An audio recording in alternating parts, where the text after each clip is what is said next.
Shao-Kahn is one of the few Mortal Kombat villains who has multiple origin stories, and each one seems to be more exciting and more thrilling than the last. In each of these different pieces of lore, one thing that remains near constant is that Shao-Kahn is the definitive brutish ruler of Outworld, whose sense of loyalty and family is more twisted than a pretzel. In fact, before the hammer, and before the Outworld throne, and even before the whole evil vibe became his entire brand, Shao-Kahn sometimes served as a loyalist for other rulers, but ended up usurping their throne, and each of these origins helped him become who he is in each particular future.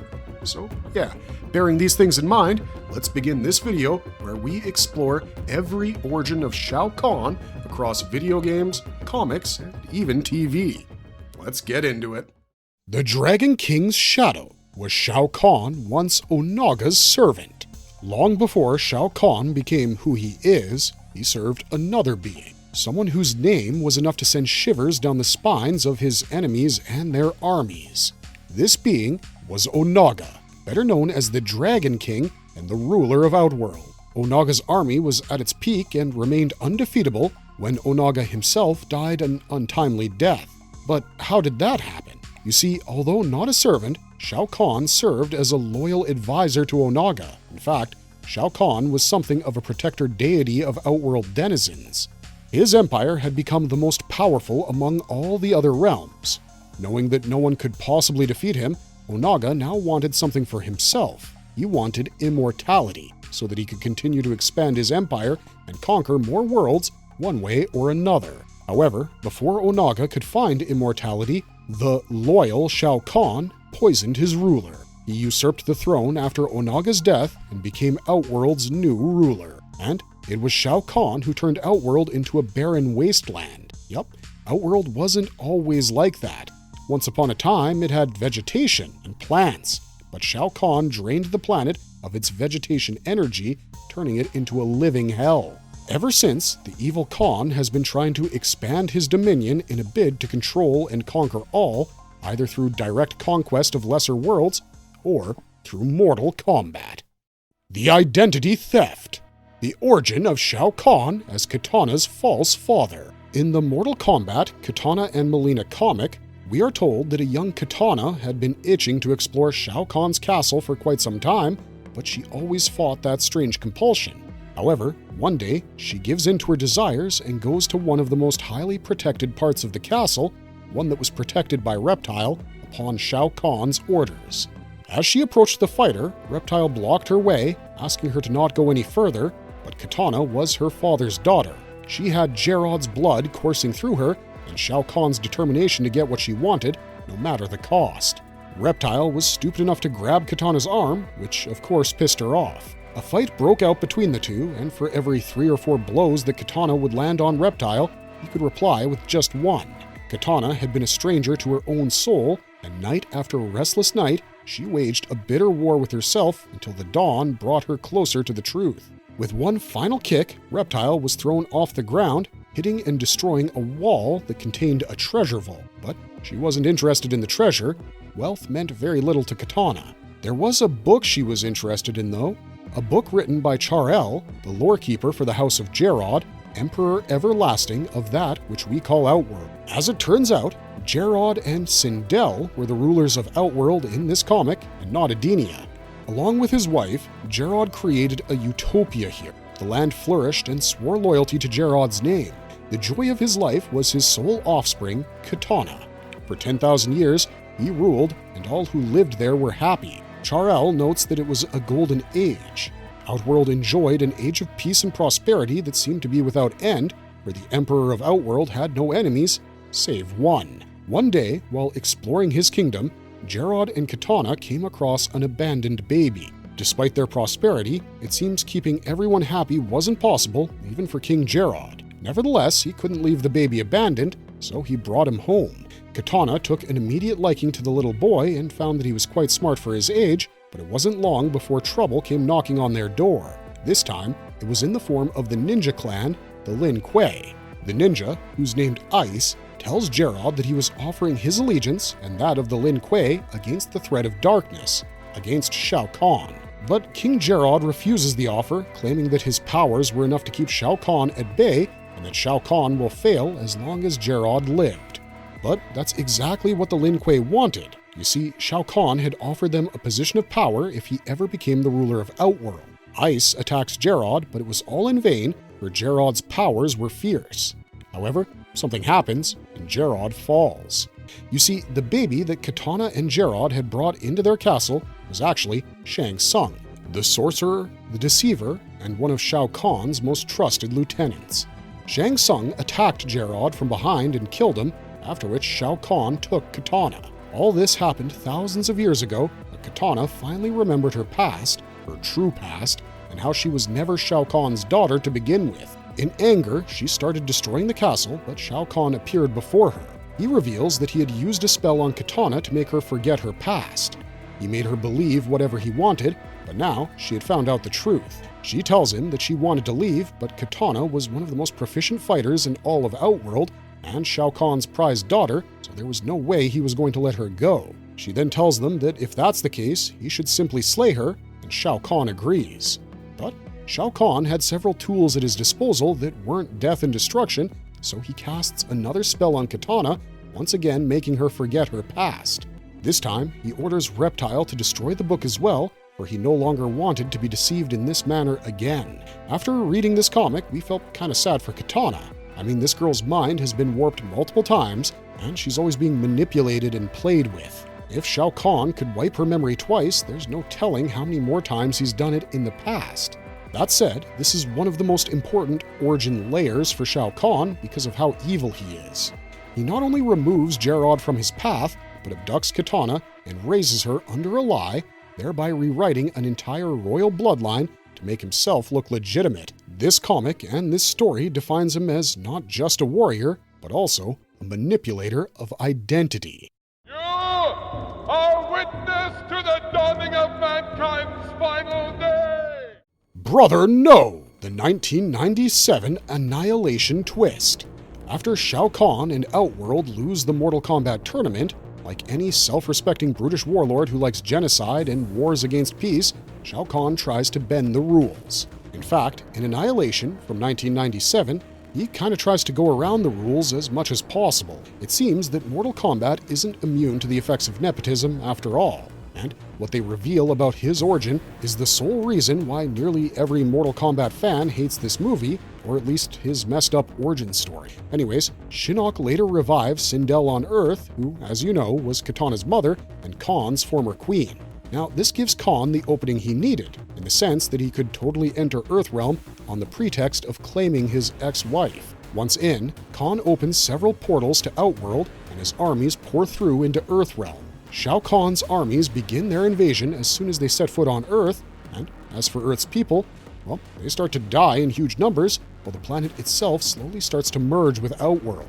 That was Shao Kahn's plan, to eliminate Earth itself. Now, the stakes were that if the portals remained open, Earthrealm would completely merge with Outworld in just 6 days, and humanity would be wiped out.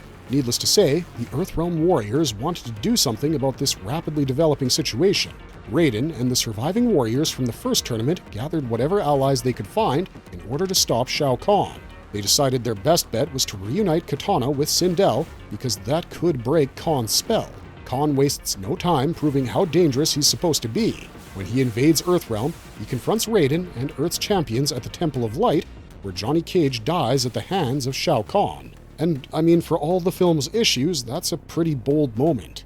Shao Kahn also has Kitana kidnapped, which tracks with his usual nonsense about controlling his family, and he plants Jade inside Raiden's group as a spy. His plan is to push Earthrealm's warriors into Outworld, trap them there, and kill them. However, Jade fails, and Kahn has her executed because in his empire, failure has a very short shelf life. In the end, Kahn gathers his final 3 lieutenants, namely Sindel, Motaro, and Ermac, at a ruined temple for the final battle. Raiden and his warriors also assemble there, and I mean they kinda had to because who the hell else would Shao Kahn fight?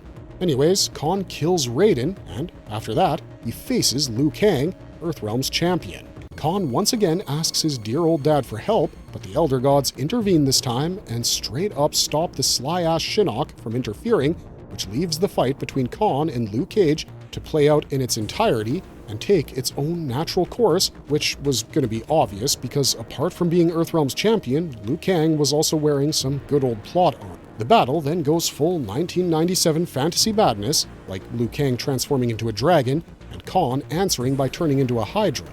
They fight in those forms, then return to their humanoid bodies, and finally, Liu Kang defeats him. Upon Shao Kahn's death, the dragon tattoo on his back comes to life, tears itself from his body, and vanishes. With Kahn gone, the merge between Outworld and Earthrealm begins to reverse, and Earth is saved. Now, the terrible twist that Annihilation tried to bring into the plot was revealing that Shao Kahn was Raiden's brother and that Shinnok was their father. I mean, like, why?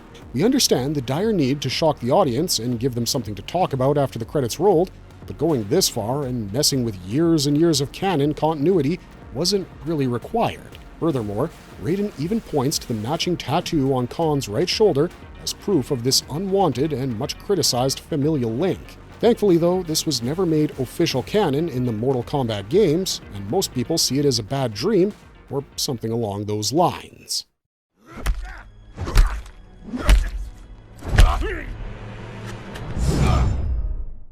The God of Conquerors, the NRS era, Mortal Kombat 9 through Mortal Kombat 11.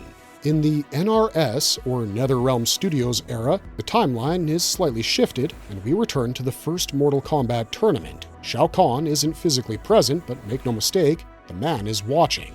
He monitors the tournament from afar, and when Shang Tsung loses to Liu Kang, Kahn gets so bloody furious that the Dark Lord wants to kill Shang Tsung. Classic evil boss behavior, really. However, the sorcerer saves himself by offering a new plan. Instead of accepting defeat, he suggests a second tournament in Outworld, this time with new rules. Shao Kahn agrees, and as a reward for that quick thinking, he restores Shang Tsung's youth. During the second tournament, Shao Kahn finally appears in person, but this is where we get a much better look at how the guy runs things. Shang Tsung may have been the host and all that, but Kahn himself starts arranging some of the matches. He wants control over every corner of the tournament because, of course he does. Things get tense when Sub-Zero defeats Scorpion and the Lin Kuei cyborgs come to meet Shao Kahn. He allows them to take Sub-Zero away for automation. In return, he receives the Lin Kuei's loyalty and service. Now, this may look like a decent bargain for him, but he's still annoyed because Earthrealm warriors have managed to appear before him, despite his order to Kitana that they be killed. He demands an explanation from Kitana, but before she can say much, he dismisses her. This proves to be a mistake, however, because it gives Raiden the chance to influence Kitana and pull her towards Earthrealm's side. And then comes the real crack in Kahn's family lie. You see, it's not long before Kitana discovers Shang Tsung's experiments in the flesh pits, and a fight breaks out between them, but Kitana manages to defeat the sorcerer before bringing him to Shao Kahn. She probably expected her so-called father to be horrified, but Kahn praises Shang Tsung instead. He then tells Kitana that her entire life was a lie and orders her execution, with Melina ready to replace her. Jade overhears this, and because she's Kitana's closest friend, she joins the Earthrealm warriors to rescue her and oppose Kahn. Near the end of the second tournament, Kahn sends Quan Chi and Shang Tsung to fight and defeat Kung Lao. They fail. He then sends Kintaro, who also fails. Kung Lao celebrates his victory, and that's when Shao Kahn breaks the tournament rules in the most Shao Kahn way possible. He kills Kung Lao by snapping his neck, and that too without really issuing a proper challenge. Raiden tries to strike Kahn with lightning, but Liu Kang attacks first, enraged by Kung Lao's death. Liu Kang defeats Shao Kahn and punches a hole right through his chest, leaving him mortally wounded. Later, in the throne room, Kahn's lieutenants argue over who should rule Outworld next. However, that debate is quickly ended when Shao Kahn reappears alive. It turns out that Quan Chi had used his sorcery to heal him. Still, Kahn is not in a generous mood. He berates Shang Tsung because Outworld has now lost its claim to Earthrealm forever through the tournament path. But Quan Chi offers Shao Kahn yet another route to get what he wants, and Quan Chi proposes something very drastic, a direct invasion of Earthrealm. Quan Chi explains that Sindel, Kahn's former queen, knew the tournaments didn't truly protect Earthrealm from Outworld, so she killed herself and created a barrier that stopped Shao-Kahn from physically entering Earthrealm and merging it with Outworld. Quan Chi then reveals that the barrier can be nullified if Sindel were to be resurrected and corrupted. So, these guys weren't happy just with a global invasion, they also wanted to play with the dead as well. Shao-Kahn agrees, and in exchange, he grants Quan Chi the souls of any Earthrealm warriors who die. Once Sindel returned, Kahn finally had the opening he needed, and the invasion of Earthrealm began. When Motaro is brought back dead after being killed by Raiden, Kahn is furious. Sindel says she'll finish what Motaro started, but Kahn decides to make sure she has enough power to do it, so he drains the souls from Shang Tsung's body, killing him and transferring those souls into Sindel. This proves just how evil the Kahn can be. Shang Tsung had served him for ages, but the moment he became more useful as fuel, that was that. During this period, Cabal tries to attack Kahn, Melina and Noob Saibot intercept him. Cabal defeats them both, and Kahn orders Quan Chi to seal the portal to Earthrealm, however Cabal escapes just in time. Sindel then kills most of the Earthrealm warriors before Nightwolf sacrifices himself to kill her. Later, in the Netherrealm, Quan Chi reveals to Raiden that Shao Kahn had granted him the souls of the fallen warriors. This is also when Raiden finally understands the meaning behind the message he must win he came across earlier in Mortal Kombat 9. It referred to Shao Kahn. If Shao Kahn succeeded in merging the realms by force, he would be breaking the rules of Mortal Kombat, and the Elder Gods would destroy him. As Shao Kahn begins the merge, Liu Kang tries to stop him, even though Raiden warns him not to interfere. This leads to a fight between Liu Kang and Raiden, and, a tragic turn, Liu Kang attacks Raiden from behind. Raiden electrocutes him in self-defense, and Liu Kang dies, much to Raiden's horror. Sonya Blade and Johnny Cage also try to stop Shao Kahn, incapacitates them with ease. Raiden then surrenders, and Shao Kahn, extremely pleased with himself, mercilessly beats him and prepares to finish Raiden off. But at that exact moment, the Elder Gods intervene and give Raiden their power. Raiden faces Kahn again and defeats him. When the weakened Emperor tries one final attack, Raiden channels the Elder Gods' power into him. The Elder Gods take Shao Kahn away for punishment. After that, Sonya, Johnny, and Raiden leave to rebuild the world, but right before the end, they probably figured we needed one last dark little punch, so we see Quan Chi pick up what remains of Kahn's helmet and speak with Shinnok. Shinnok reveals that the entire chain of events had served his plan to escape Netherrealm and take control of both Earthrealm and Outworld. So,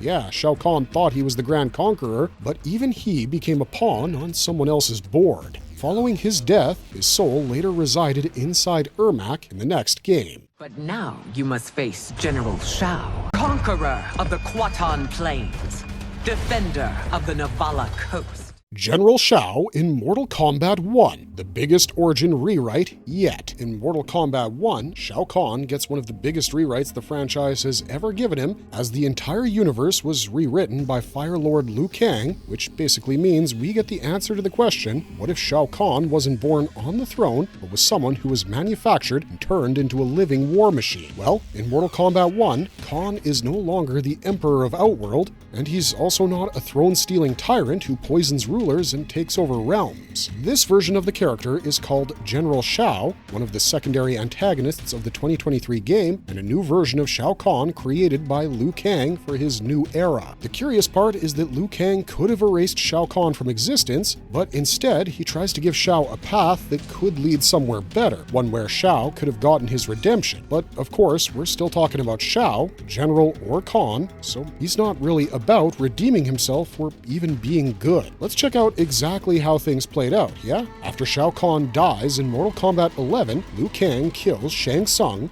takes Kronika's crown, and uses it to create his new era. While shaping destinies, he remakes Shao Kahn not as an emperor, but as a loyal servant of Empress Sindel. In this new life, Shao is born to a proud military family with siblings, and from the beginning, he's expected to become a soldier. The problem is that young Shao isn't built like the monster we once knew. He's intelligent, eager, and brilliant, but he has a weak and sickly body. His disability infuriates his father, who dismisses Shao's physicians and creates an extreme training program to build his son's strength and endurance. Years of harsh training transform Shao into a physical colossus and give him a will of iron. As his father promised, he became the perfect soldier. His tactics, effort, and sheer persistence win Outworld many victories, so many in fact that Shao himself says a full recitation would take days. Eventually, he rises through Outworld's military, becomes the general of its armies, and serves as Empress Sindel's champion. Compared to the Shao-Kahn of the previous timeline, General Shao begins in a much more noble place. He wasn't someone who was obsessed with thrones, at least not at first. In fact, he was a military leader and was content to win war after war for Outworld and get his fame through service. But of course, the old Shao problem was still there, just that it was hidden underneath his uniform for now. His loyalty wasn't truly to Sindel as a person. His loyalty was to Outworld, or at least to his idea of what Outworld should be. Furthermore, if you asked him what he would do if Sindel's rule were to ever endanger Outworld, he would say he'd be the first to try to end it. This may sound like someone being patriotic, but it also sort of gives him a super convenient excuse to become a traitor. Shao also has a softer dynamic with Reiko, which is a very different shade for his character. During the Kafala War, Shao finds Reiko as a captive boy. He sees potential in him because Reiko's spirit remains unbroken, so he takes him in, trains him, molds him in his own image. Reiko eventually becomes his second-in-command and most loyal follower. Shao treats him almost like a son, far better than Shao-Kahn treated most people in earlier timelines. So yeah, there's a hint of something more human in there. He's not sweet or even kind. This is still a man whose emotional range includes war, discipline, and probably more war, but it's still more than what we usually get from him. For a time,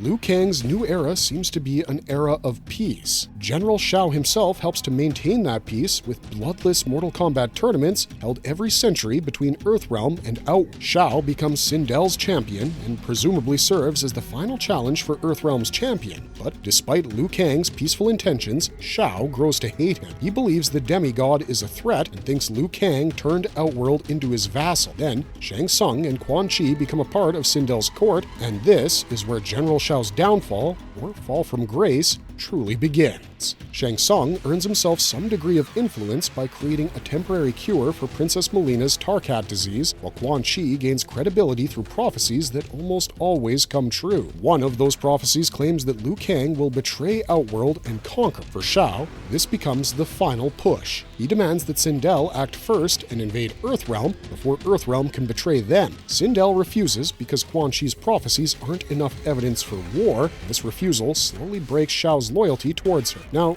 to be fair, if we're playing devil's advocate, we would remind you that Shao doesn't see himself as some power-hungry traitor, even though, yeah, he absolutely becomes one. In his mind, Sindel's caution is equated with weakness. He believes Outworld needs his leadership, his strength, and his methods. He also holds his father in high regard because his father taught him military principles, forged him into the warrior he became. But he doesn't extend that same respect to his siblings, especially after they distance themselves from him following his failed rebellion. To Shao, they lack the spine to follow his ideals. Shang Tsung and Quan Chi take advantage of all of this. They play on his vanity, feed his fear, and push him towards rebellion. Eventually, Shao agrees to aid their schemes, and together, three plot to take both Outworld and Earthrealm for themselves, and they also intend to kill Liu Kang. They even manage to bring Rain, Outworld's high mage, into the folds of their little conspiracy, but in the end, Liu Kang's attempt to redeem Shao-Kahn fails.